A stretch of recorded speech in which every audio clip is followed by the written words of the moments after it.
Good morning and good afternoon. Welcome on behalf of the German Marshall Fund of the United States, of the Canadian Global Affairs Institute and Colin Robertson, the Norwegian Atlantic Committee, and Kate Hansenborn. My name is Thomas Kleine-Brockhoff. I direct the Berlin office of the German Marshall Fund, and I will be your host today. So today, we would like to present and discuss with you the NATO shadow strategic concept of 2022. It is being released today. In fact, a half hour ago it went live. It will be on the website of the German Marshall Fund and subsequently on the websites of our two partner organizations in this endeavor. Now, it is no secret that since 2010, when the last strategic concept of NATO was released, the strategic environment has changed dramatically. Russia's threat and aggression against Ukraine and its challenge of the European security order is only the latest, and it is a very stark reminder, but it is by far not the only factor leading to this project, but it reminds us of its urgency. So therefore, that new strategic concept is to be released in June of 2022. And so in the run-up of the June release, the Alphen group, and I'll get to what that actually is in a second, is presenting today a shadow concept to inform the process leading up to the June concept, to present ideas leading into that concept, to prioritize ideas, and to just generally add creative impulses to the debate around the upcoming strategic concept. This is not your regular think tank paper. It is not just an analytic exercise that we so often do and rightfully do and oftentimes successfully do. This is different. This is a shadow concept. This is a document that mirrors the style, and we hope some or a lot of the content of the upcoming concept. So who is the Alphen group? The Alphen group is a group of a couple of dozen, maybe 30 by now, Western security experts, different countries, chaired by Julian Lindley-French, who you'll see on the screen, who will speak and whom I will introduce in just a minute. And in full disclosure, I should say I am also a member of this group, so I am not your neutral host. I've been involved in this process, something that everybody who joins this call should know. So the event today, the presentation will conduct as follows. We will have two presenters that will present for 10 minutes what's in the shadow concept. We have two commentators who will respond to them about 7 minutes. If they go wayward and way overboard, I will make myself heard and remind them that we only have a 75-minute event here. There will be a Q&A session, and since this is a large number of participants, the one and only and best way is the Q&A function. So please ask questions to the panelist, identify the panelist, ask it as a question, and there's a good chance I will pick it up or will cluster it in the conversation thereafter. Finally, I would like to thank my colleagues at the German Marshall Fund, Ronja, Alexandria, Matt, for putting us live here today. So with that, I would like to introduce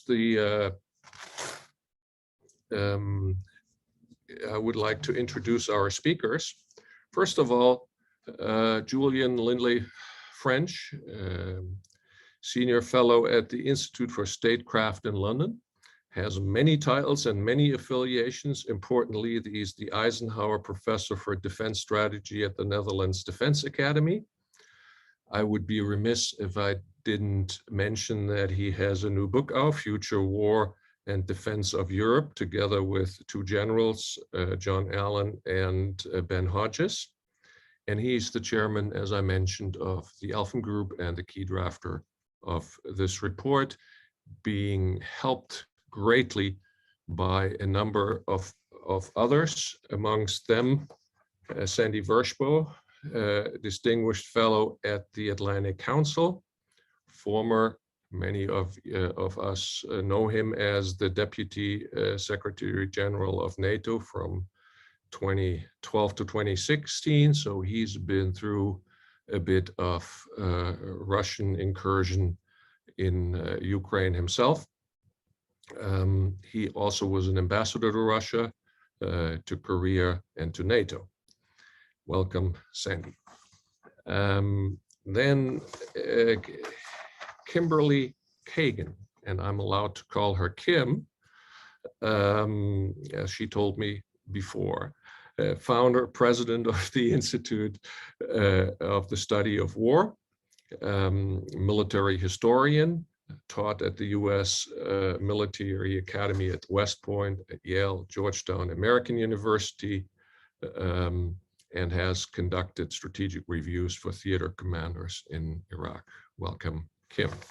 And finally, and we are going to have you speak in this order, finally, Nico Lange, who until very recently was the chief advisor to the now former German Defense Minister Annegret Kramp-Karrenbauer, her chief of the executive staff, also in his role in the CDU Conservative Party in Germany, the head of strategic planning and international policy. So welcome, Nico Lange. I should mention that he was just on a GMF study tour and we spent some quality time in Kyiv together. He is also he's also lived and worked in Ukraine and in Russia, so is a regional expert on those issues. Welcome, Nico. And with that opening little salvo, I would like to turn it over to Julian. Fire away.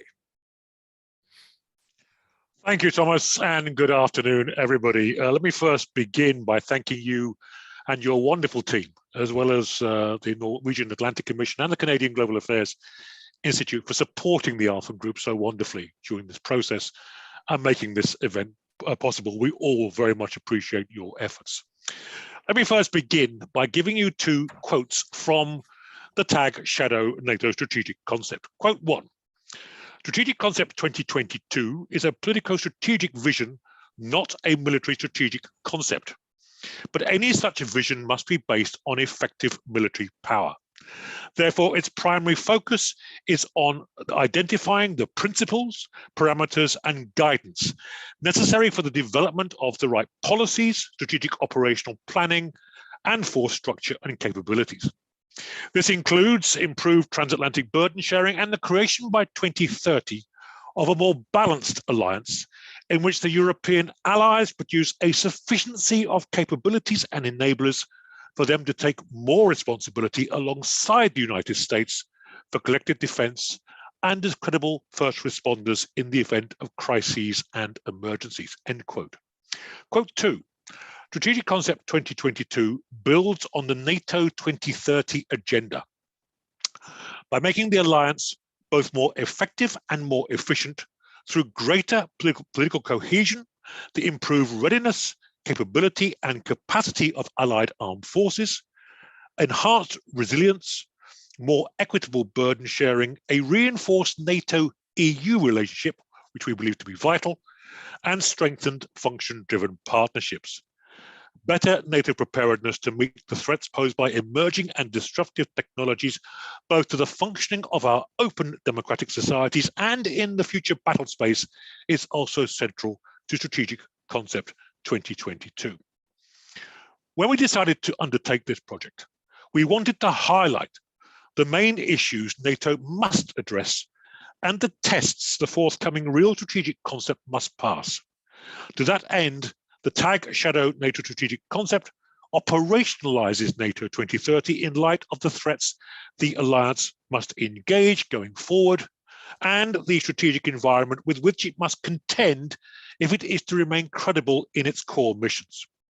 We also reaffirm critically the vital role of defending our shared values as democracies as the foundation of our legitimate alliance. The core message is in effect thus: the Ukrainian crisis puts into stark relief NATO's coming political and military challenge out to 2030 and beyond. At the heart of our strategic concept is a reaffirmation of the alliance's three core missions of collective defense, crisis management, and cooperative security, but reconceived for a new geopolitical age, demanding of Europeans, we Europeans, far greater strategic ambition, underpinned by far greater strategic responsibility for our own defense. There are 10 core issues. 1, deterrence, defense, and resilience. Neither deterrence nor defense will be credible going forward unless a partnership with the nations and the EU is established as a priority to make our societies more resilient in the face of corrosive warfare. 2, adaptation, transformation, and a 360-degree alliance. We reinforce the need for the alliance to be continually adapting, indeed transforming, if it is to meet a host of risks, challenges, threats, and indeed opportunities that range from the Arctic Circle to the Mediterranean. 3, combating terrorism. We call for a clear definition of where best NATO can help our allies deal with terrorism and the vital role of partnerships and defense capacity building. 4, burden sharing. We understand the need for more equitable burden sharing if the United States is to continue to guarantee European security and defense through the alliance, and given the worldwide challenges with which Washington must contend. 5, European strategic responsibility. We call for increased NATO-centric European strategic responsibility and a clear understanding and acceptance of the costs, burdens, and risks that we Europeans will need to bear collectively if the alliance is to continue to fulfill its duty to its citizens. 6, closing the deterrence gap. The Ukraine crisis has revealed the existence of a deterrence gap in the east of the alliance that must be plugged by more forces with better capability at a higher state of readiness and able to move and fight together. 7, NATO's world. We do not call for a global NATO, but a NATO that is firmly embedded in the real world and is able to assist the US cope with the consequences of China's rise. 8, arms control. We reconfirm the centrality of our Euro-Atlantic security and defense alliance to peace, security, and stability in Europe through reinvigorated arms control. 9, human security. We call on the alliance to play its full role where possible in wider security, including climate change and women, peace, and security. And 10, this must be a game-changing strategic concept, which is why the Alphen Group has written what we believe is a game-changing shadow strategic concept, and we recommend it to you. To conclude, ultimately, NATO is a politico-military alliance, the core business of which is deterrence, and its critical asset, legitimate fighting power. Therefore, NATO's future credibility as a defensive alliance will rely on NATO balancing firepower, people power, and tech power to meet the challenge of multi-domain warfare in a digital age. The center of gravity of the next strategic concept must be the force concept and force structure. And these are already being driven by the Concept for the Deterrence and Defense of Euro-Atlantic Area, or DDA, and SACEUR's Area of Responsibility-wide Strategic Plan, as well as the family of plans that underpin both strategies that are already forging greater coherence in the alliance. That's the bottom line, ladies and gentlemen. The commitment made at the June 2021 summit to implement these initiatives and related work on force structures must thus be a central theme in the real strategic concept, because this is where NATO truly adds value, and must also be driven forward to some form of culminating point, an outcome, if you like, which is why the centerpiece of the Alphen Group's NATO Shadow Strategic Concept is our call for a new European-led, US and Canada-friendly Allied Command Operations Mobile Heavy Force, or AMHF. Thomas, thank you. Thank you, Julian. And yes, I can second the recommendation to read it, and it is now possible to read it. Over to Sandy. Thanks very much, Thomas. And it's a great pleasure to be with you today to help launch the Alphen Group's Shadow Strategic Concept.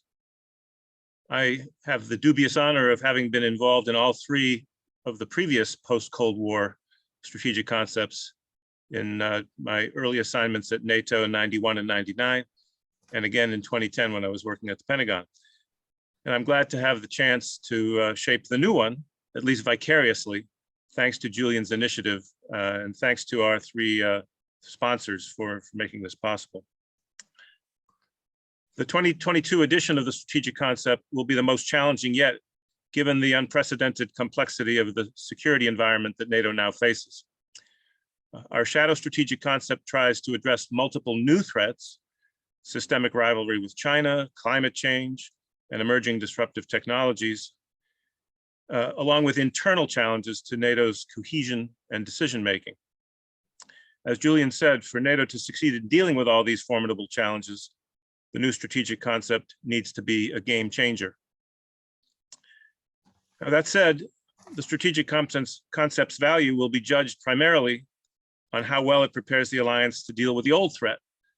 That is still the most immediate and pressing: an aggressive, revanchist Russia that is waging a multidimensional war against the West, with the goal of overturning the rules-based order and reversing the changes in Europe following the end of the Cold War.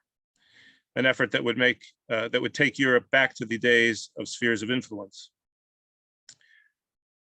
Our shadow strategic concept offers a bleak assessment of Russia's pattern of aggressive coercion and its expanding toolkit of conventional, nuclear, and hybrid capabilities that confront NATO in multiple theaters and multiple domains, as well as the growing threat to vital undersea and space-based communications.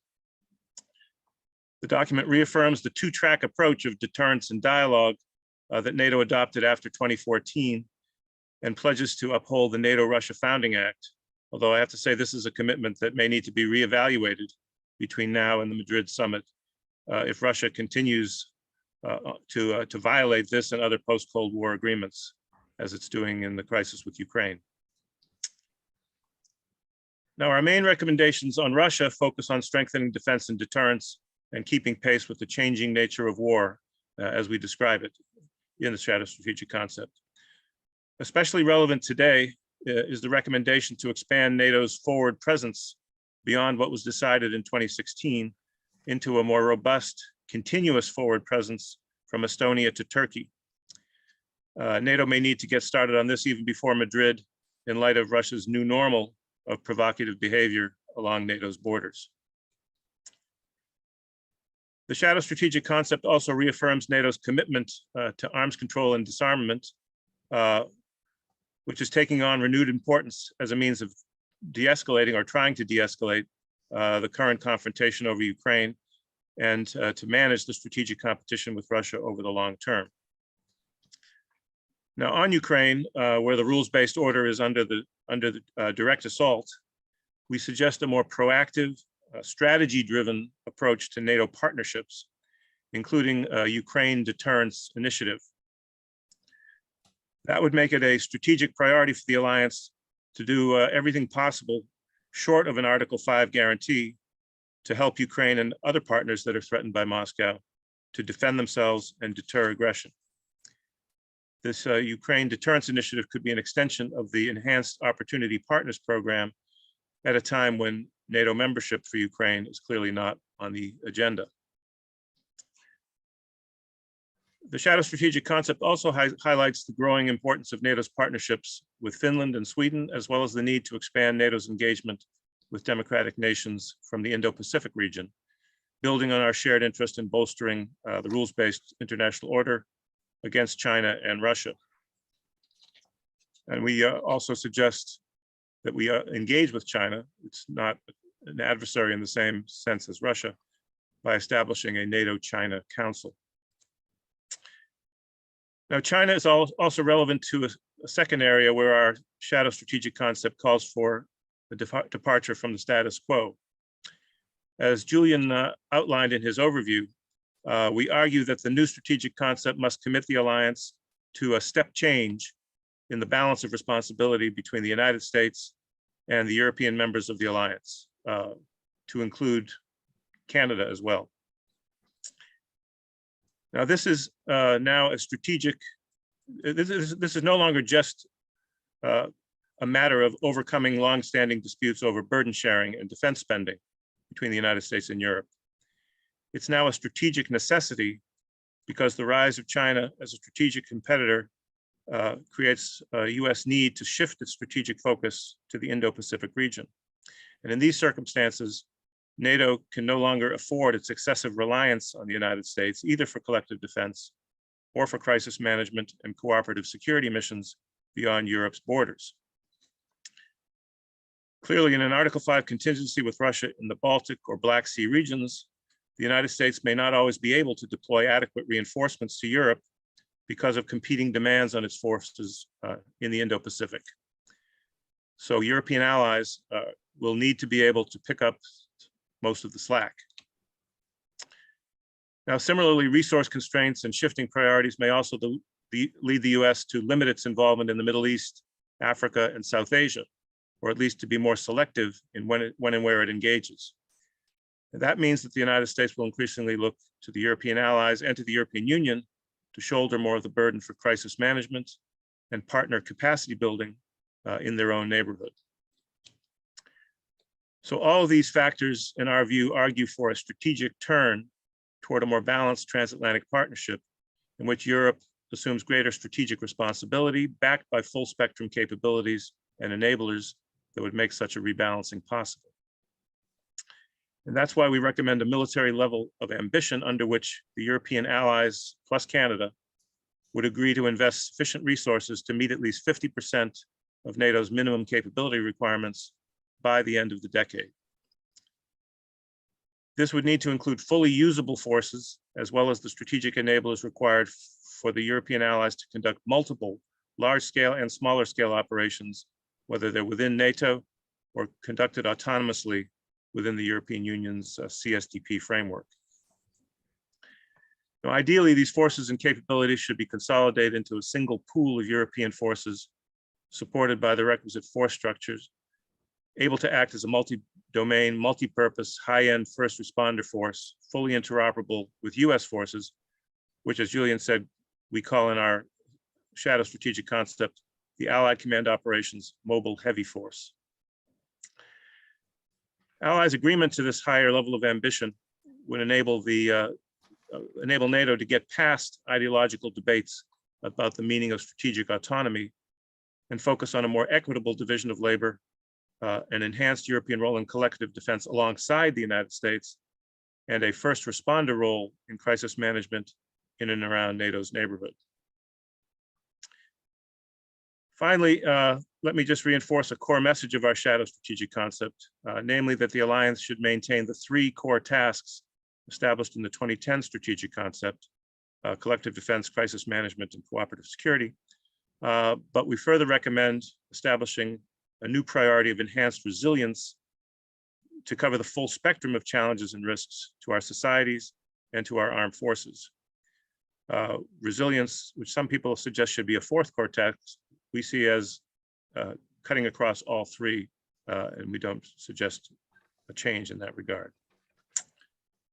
Now, meeting the core tasks will require further strengthening and modernizing NATO's force structure, building on the decisions taken since 2016 to beef up NATO's deterrence and defense posture.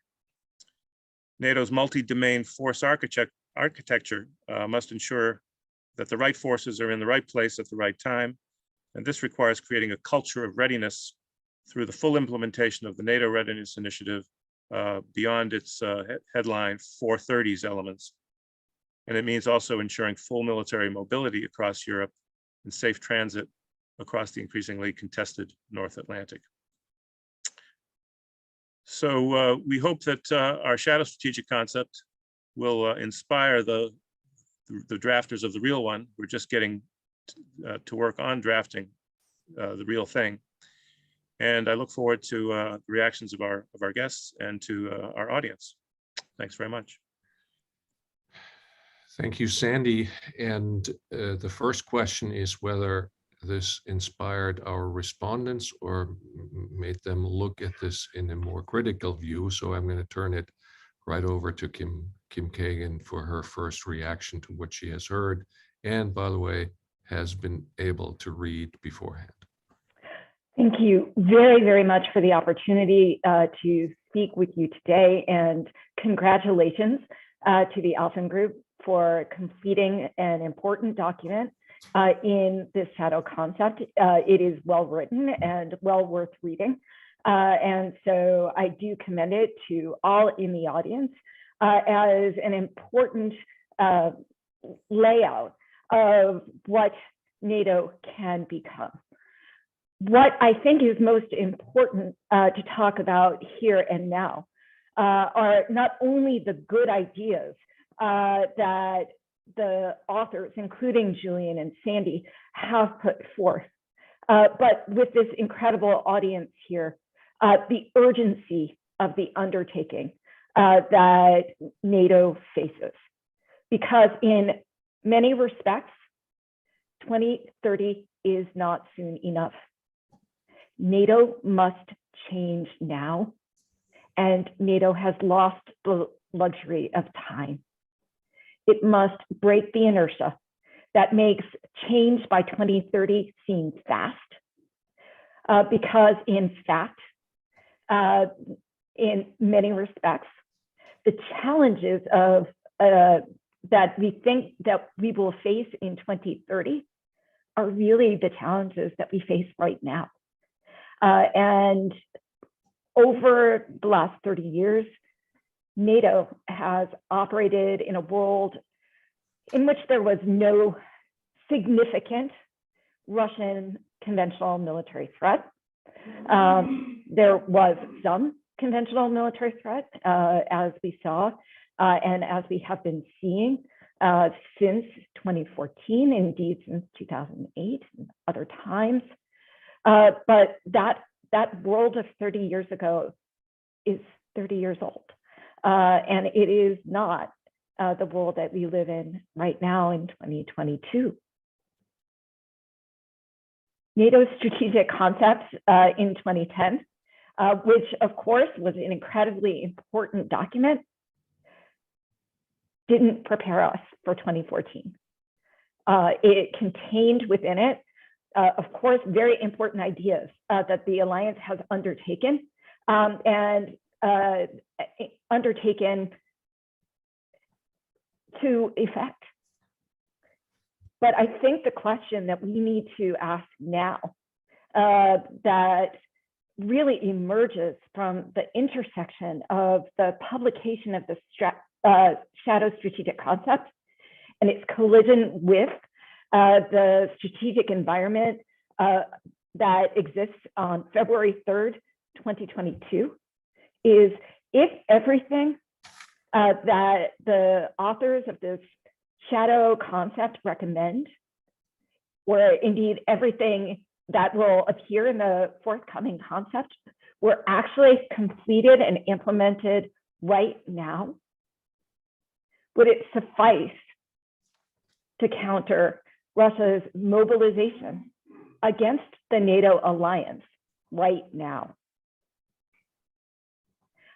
that, I think, is such an important question, because indeed, although we all see that Russia is putting pressure on Ukraine and military pressure and using the threat of the use of military force, Russia is putting pressure on NATO, and Putin's objective really remains to split the NATO alliance politically, militarily, and neutralize it as an effective actor, protecting the common interests of all of its member states, which include the sovereignty of those member states, but also our collective security. So with this Russia crisis, we have a NATO crisis. And of course, you know that. But let's actually talk a little bit about these conventional military challenges that Russia now presents, because as Julian and Sandy have mentioned, the essence of our collective defense and our ability to deter really lies in having a credible military response, as well as a suite of other capabilities. There are 30,000 Russian troops coming now into Belarus, and most are going to Belarus's western borders. NATO can expect to find the equivalent of 2 divisions of Russian troops on its borders. That's new. Of course, the Russians are integrating that force with Belarusian forces, S-400s, Iskanders in multiple locations, and Russian strike aircraft, which I expect will be staging out of Belarus.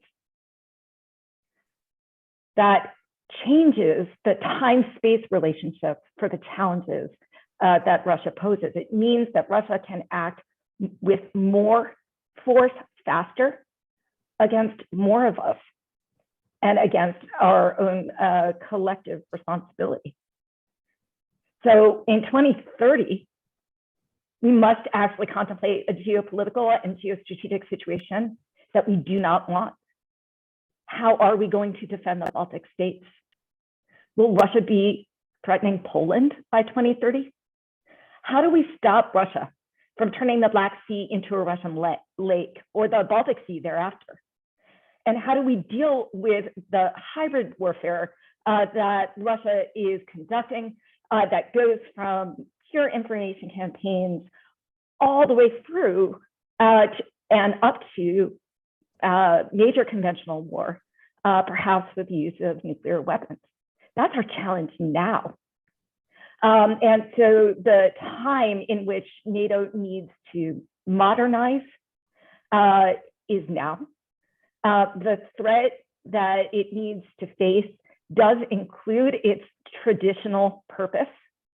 And it includes the extraordinary capabilities that our adversaries will bring over the next decade, leading to conditions of hyperwar, of the requirement for fast decision-making and fast response, which will challenge our alliance very, very formidably, and especially will challenge our alliance as it faces pressure not only from Russia, but from other actors who seek to overturn the rules-based international order, such as China.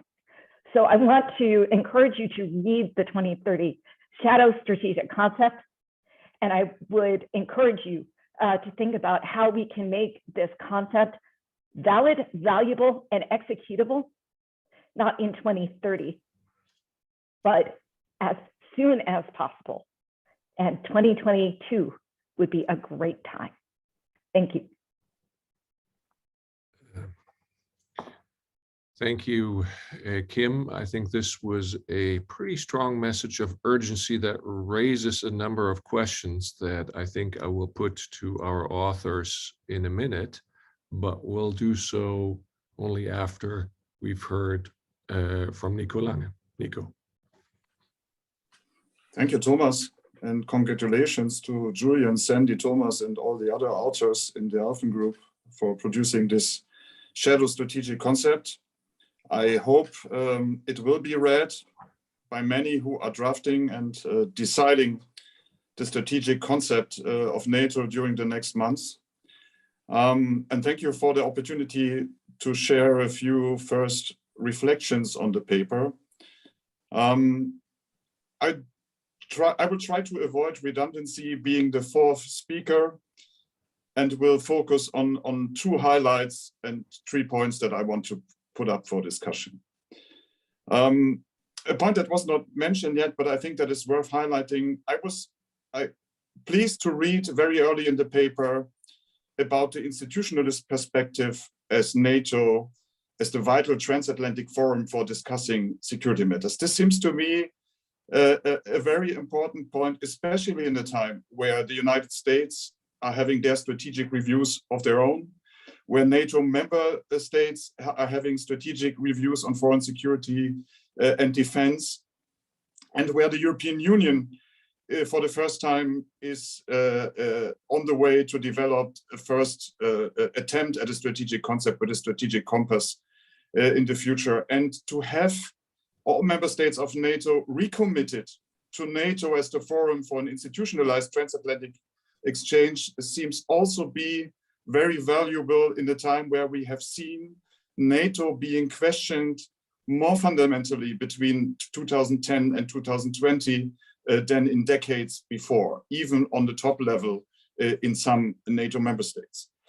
The second highlight I want to set, and this was laid out by Sandy Vershbow earlier, I had a real pleasure in reading the frame you set in the shadow concept on the burden sharing discussion.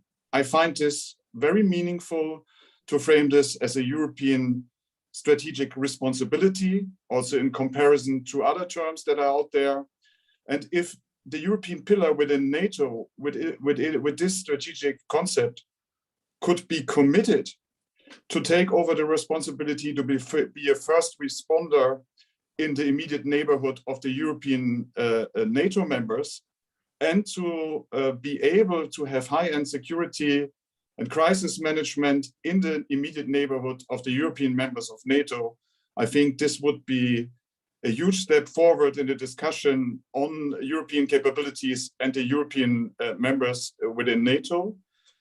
And while in the concept you formulate the US will remain engaged in Europe, I have the impression this could be a precondition for keeping the US engaged in Europe if the Europeans are taking this responsibility seriously upon themselves. And in combination with this idea of burden sharing, that European partners and Canada provide 1/2 of all capabilities of NATO in future, and the United States the other half, I think this is a meaningful step forward in the burden sharing discussion. The 3 remarks I want to make are on resilience, on technology, and on strategy in general. On resilience, I think an enhanced resilience is a logical and needed next element for the NATO strategic concept. And there are elements of resilience that, to my mind, seem to be a return to collective defense that we have seen in the past. Stockpiling, forward stationing, improving military mobility, maybe updating legal frameworks in certain NATO countries, including Germany, to be ready for collective defense. This is a great area, by the way, for EU-NATO cooperation or for NATO-EU cooperation. And I like the emphasis in the strategic concept on that. At the same time, there is an element of resilience that I'm a little bit at unease with, because it is a domestic dimension. It is a domestic dimension between NATO member states. Turkey comes to mind, but it's also questions of checks and balances in democratic systems, democracies, NATO member states. Does NATO as a supranational institution have instruments to implement a strategy into that direction, or can it help others to implement it? I think that those are questions that need to be discussed talking about resilience domestically. On technology, I like the emphasis in the shadow concept on keeping NATO on the technological edge. And it's extremely important to put this into the strategic concept. At the same time, the implementation questions are new territory for NATO, at least in some parts. Can we imagine a NATO education and research ministers summit, or a NATO trade and economy minister summit? Because this would not only be foreign and security policy, this would be trade, intellectual property, research, technology. This would also require intergovernmental processes within member states of NATO to be capable of implementing such a strategy. This is not necessarily an argument against it, but it just means the ambition is high if such a technology strategy of NATO should be implemented. And at the same time, I was wondering whether the right perspective, and I have no answer to that, but I'm posing the question, whether the right perspective is we should do what we have done all of the time in collective defense and add measures to encounter hybrid, cyber, space, and new disruptive technologies? Or are the technologies disruptive because they change the grammar of escalation and de-escalation, because they change the calculations of waging war fundamentally, and therefore also have to be more fundamentally put into the new strategic concept? Because it's not only Russia and China, it seems to be that also some autocratic or authoritarian mid-sized power increasingly are calculating that waging war could be a cost-efficient way of pursuing political goals. And as a parenthesis, this includes a lot of procurement questions in a time where members of governments and parliaments are looking into defense procurement very often from an industrial policy and labor policy angle. That is not necessarily the angle that produces the faster innovation cycles that are needed and that you are mentioned in the paper. And of course, it includes also, I put it a little bit frankly, a tendency towards technocratic over-planning procedures within NATO and within NATO militaries that are not producing the fast innovation cycles we need. And the last remark, I mean, the task for the strategic concept is very easy. It's 360-degree credible defense and deterrence with high-end forces in a strategic environment that has changed to the worse, and where we are in danger of falling behind technologically and are internally vulnerable. And in the spirit of the old wisdom that the essence of strategy is choosing what not to do, I was wondering if crisis management, arms control, non-proliferation, climate, energy, migration, and other issues are really tasks for NATO, or if NATO should concentrate on becoming credible again and stay credible in the future in defense and deterrence of the transatlantic community in the dimensions land, sea, air, space, and cyber, since it seems to me that the task we have formulated in this discussion and that you have laid out in the paper is enormous. Thank you very much. Thank you all. We now have a great menu to choose from and the problem of concentrating on a few essential things. I think what I want to do with the half hour that we have, since we have a number of large-scale questions in the chat functions already, what I would like to do is ask our two speakers to respond to just a couple of questions that were raised by our two commentators that I'm going to rephrase in a second in a relatively quick way, so that within 5 or 8 minutes we can go into the chat.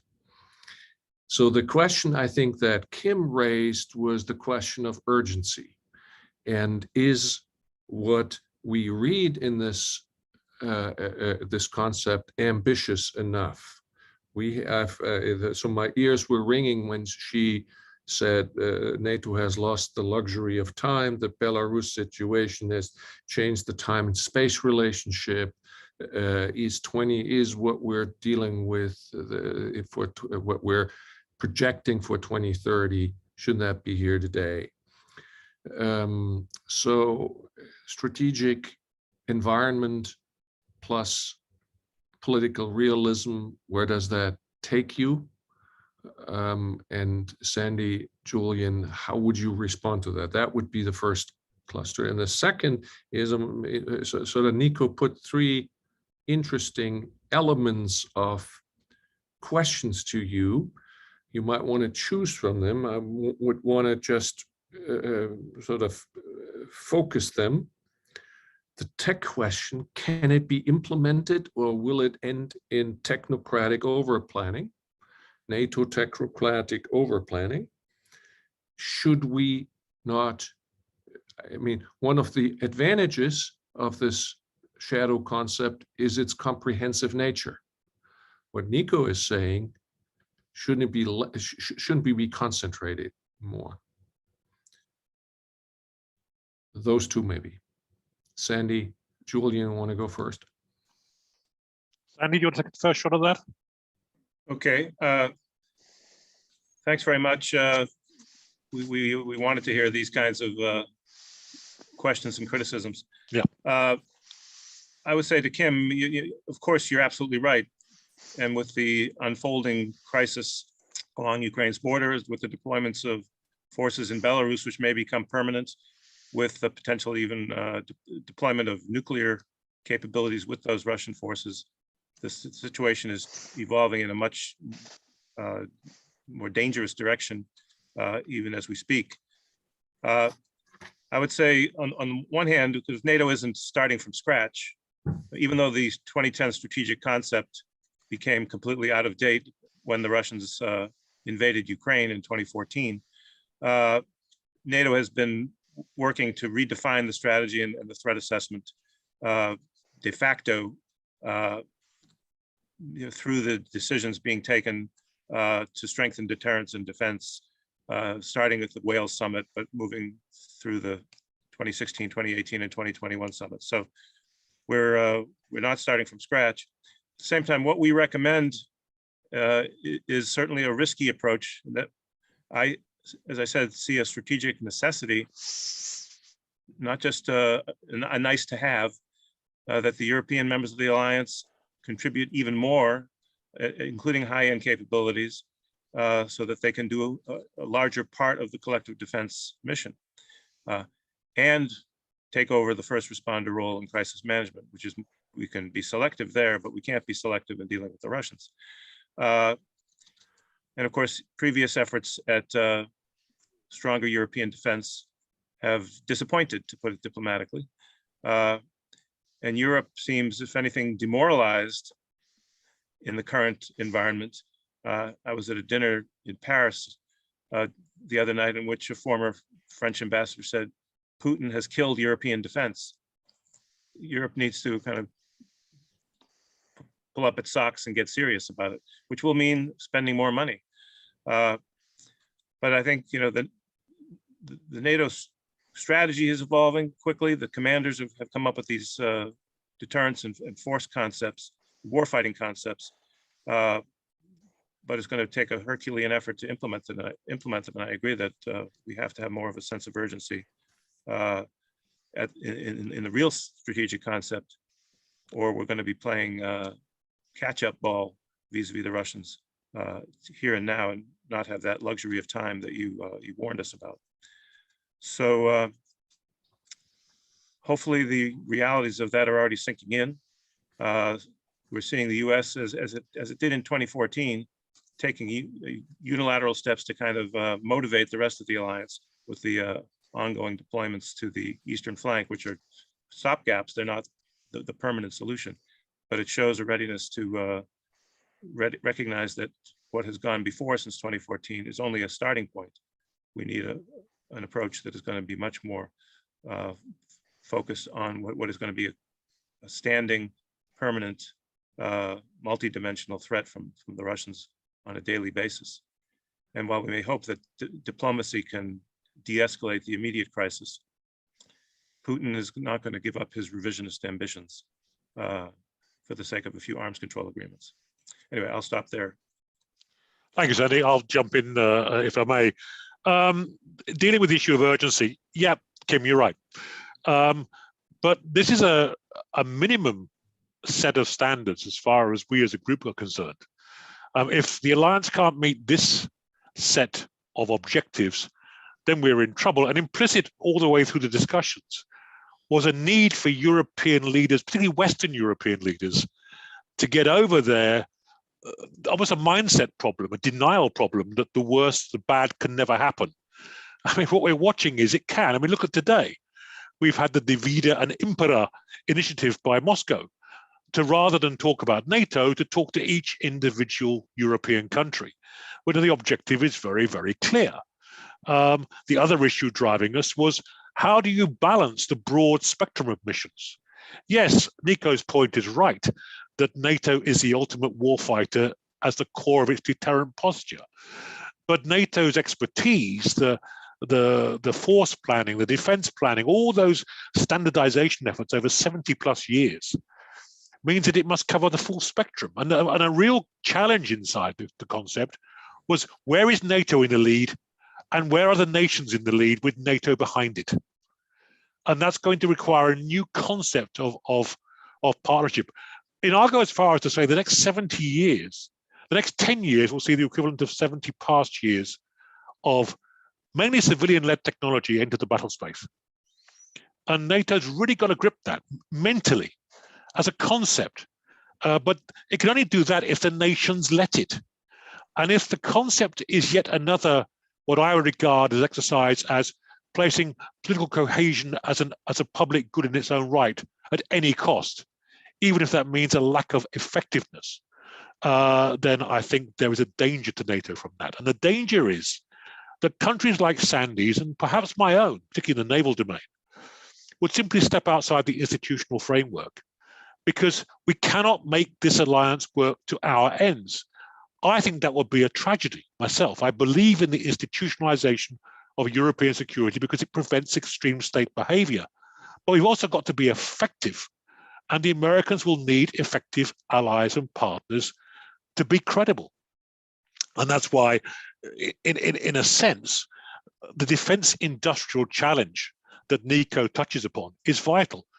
If we continue what I regard as almost a criminal past practice of seeing defense industries and the technological base as an extension of employment policy, with protected metal bashes, becoming further and further behind the cutting edge of technologies in defense, then I'm afraid we Europeans will almost deserve the fate that would face us. We have to look at reality in the face. The only way we're going to field the equipment that our forces will need at the price they can afford in the time and quality that is vital is if we look at a strategy-led European defense and technological industrial base. It is vital. There is no way around this. And we've got to overcome our parochialism and work with the Americans to generate that kind of capacity. If not, I'm afraid we will fall further and further behind. Why? Because it's technology that will drive much of the credibility of defense in the future. One final word on this. This isn't anything new. Back in 1918, the British came up with the concept of the all-arms battle. And that was the first true application of firepower before manpower, because the British were running out of manpower. In a sense, we're facing the all-arms battle of 2022, where our quality of our people, our thinking, and education is a vital enabler in this, but above all of our technology, is going to be the difference between credible deterrence, which is NATO's core business, and incredible deterrence, where even ourselves do not believe in what our alliance is doing. Thomas? Thank you, Julian. We're going straight to our Q&A from this point on. And I want to start with something that relates directly to what you just said. And it comes from Harlan Ullman, which says, and could relate to some of what you said in just a second ago. And it said, Julian, and I'm going to read this because all of it, Julian lists a range of aspirations, all noble. But how are these to be turned into strategy and actions? That has always been the challenge. Frankly, I don't see, however well written an argument this document may be, how it is to be implemented. That needs more explanation. Well, thank you. If I may, Sandy, I always agree with Harlan and everything he says. Look, Harlan, you know as well as I do that this is a strategic concept. There'll be a series of, it'll drive planning, or at least it must drive planning. The alternative is we wait for shock. We wait for the very unpleasant to happen and try and react. And I would remind you of this. Everyone talks about appeasement before World War II. But in fact, the British began rearming in 1934. And had they not rearmed in 1934, they wouldn't have had the technologies like radar, the fighter defense structure, the Spitfire and Hurricane, and indeed the major bomber force, which played such a major role in Britain's defense in 1940 and beyond, had they not taken those decisions alongside an attempt to find a political solution. So we're not saying rearm for the sake of it. We believe in dual track, but to go to Teddy Roosevelt's famous comment, we should, as Europeans, learn to continue to speak softly, but generate a very big European stick that can help our North American allies. Thomas? Thank you. There is another pretty fundamental question in the chat, and it comes from Hans-Uwe Mergener, who asked, shouldn't there be a rethinking of Article 5 as its scope and implications evolved over time? Is that for me? Choose if you like. Yes, Between the two, I maybe. think that's a legitimate question. And hi, Uwe, nice to hear from you. But this is a sense of problem that's been being worked out kind of deliberately in an evolutionary way by NATO. In 2014, Article 5 was reinterpreted to include the possibility that a cyber attack could have a sufficient level of destruction or damage to stability that it would be the functional equivalent of an Article 5 threat, legitimizing a collective response. And NATO more recently has done the same thing with regard to potential threats in outer space. So I don't think we need to change Article 5, which would be opening a can of worms. But I think the consensus has been evolving in favor of this more pragmatic, you know it when you see it, approach to cyber threats, outer space threats, and potentially future threats we haven't fully absorbed yet with the arrival of AI and other technologies. Yeah, I'll add briefly to that if I may. By the way, much of this is in the my latest Oxford book, Future War and the Defense of Europe. The German language edition will be published this month by Cosmos, to give myself a wonderful plug. I wouldn't reconceive Article 5, but I would reconceive our concept of deterrence. When does mass disruption generate effectively the same effect as mass destruction? And I think the purpose of deterrence is to communicate to adversaries. And I do think we need to communicate to our potential adversaries across the spectrum what we regard as being sufficiently disruptive to generate effective or de facto destruction. And I think that's a vital part. Deterrence is about communication. I think that's a vital part of the concept. Thomas? I think Nico wants to come in on Article 5. Yeah, just a brief remark, because that's an interesting part of the shadow concept you put forward.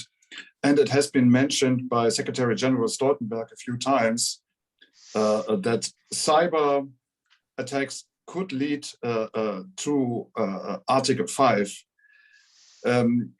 I would like to hear more from you what that would mean. How do we deter cyber attacks?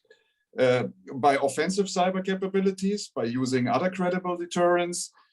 What would be the consequences of using Article 5 on cyber?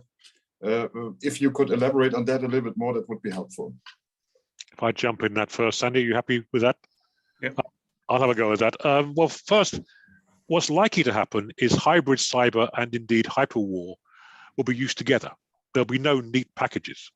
Second, we're liable to see multiple theaters facing multiple threats at the same time. If this is a genuine high-end emergency, of which NATO's European area of responsibility will be but one. Third, I'm an advocate of cyber offense, because that is ultimately whether it's deterrence in all its forms has to have an offensive component. Deterrence by denial must have an offensive component. And there are certain countries in Europe, one of which is my own, which are developing those capabilities. What we cannot do is allow adversaries to have an uncontested space. They cannot simply sit back and believe that they can take actions against democratic societies without incurring a price.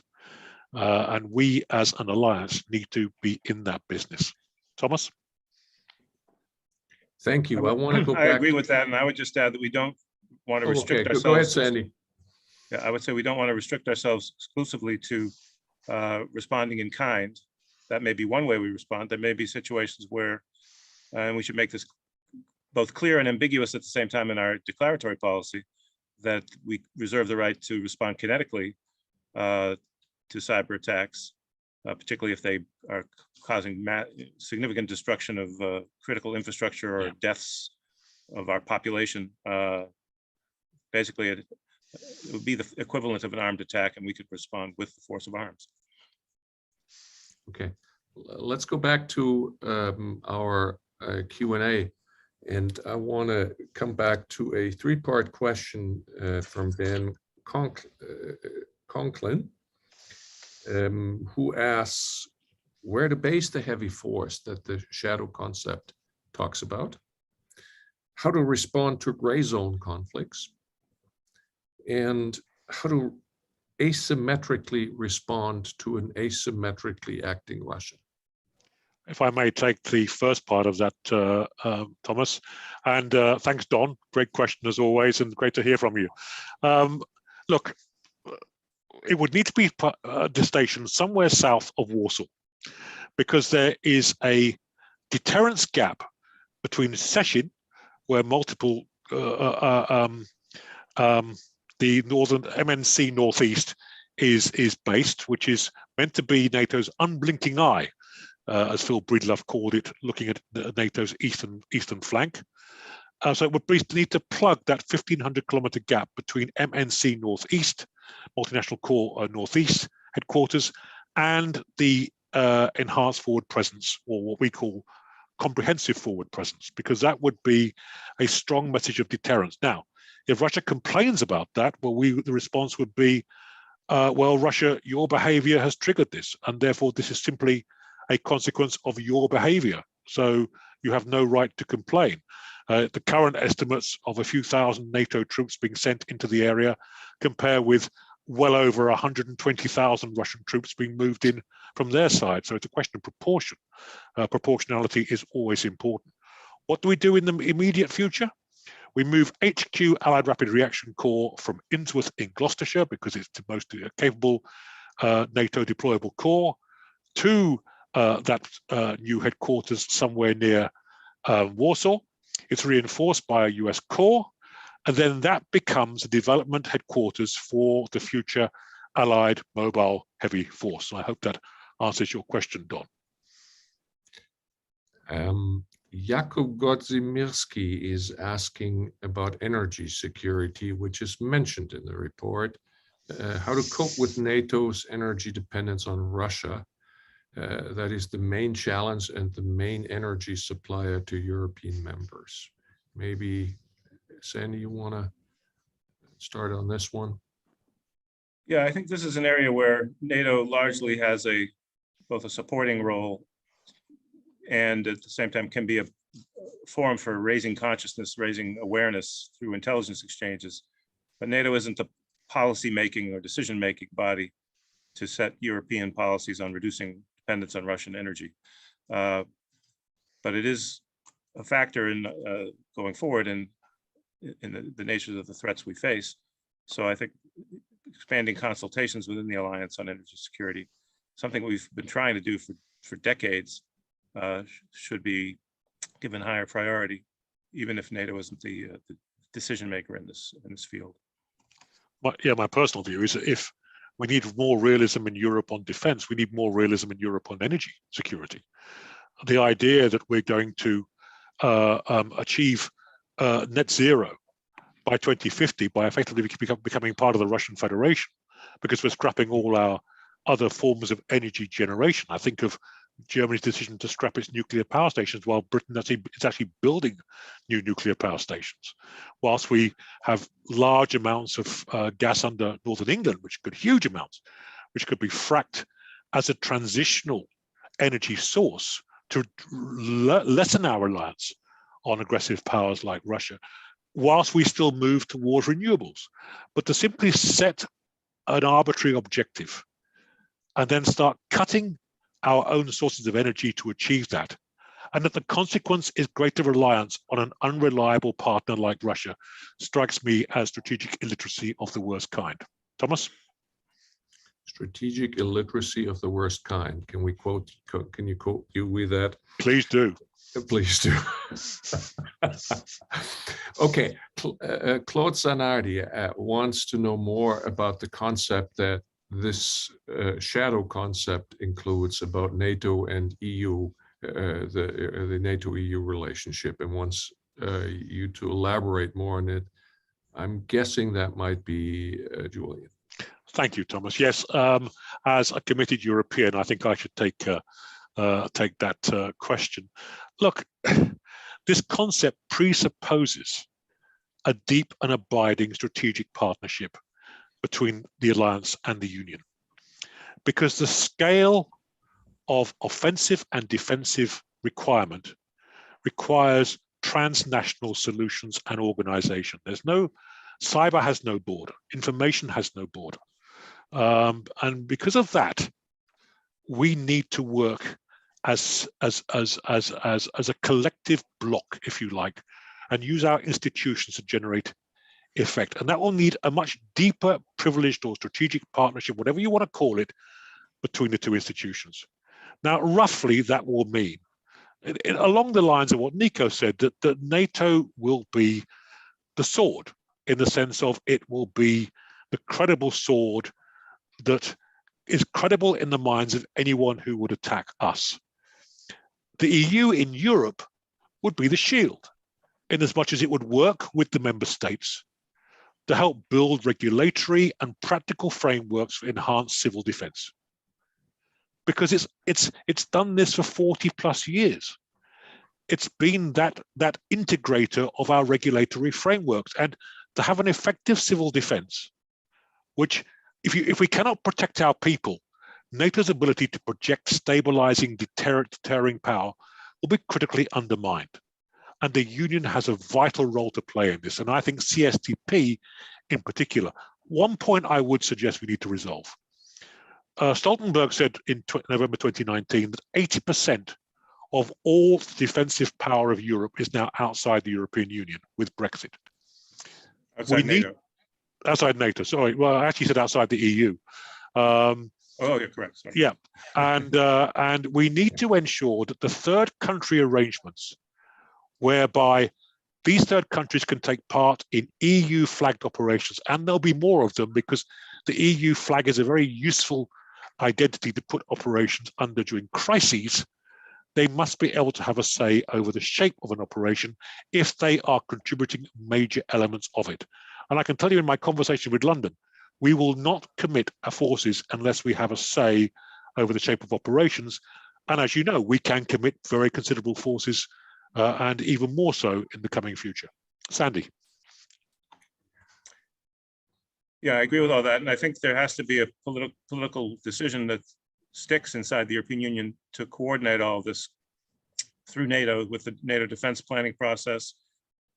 We can't afford to have competing frameworks for setting force requirements and trying to achieve industrial cooperation. This has to be a partnership. There have to be flexible command arrangements so that EU-led operations can draw on NATO intelligence, command and control based on agreed protocols and not try to make it up as you go along. So this is all very ambitious. These things have been tried in the past. We had the Berlin Plus initiative. They found it over political disputes between whether Turkey can become a partner in an EU-led operation.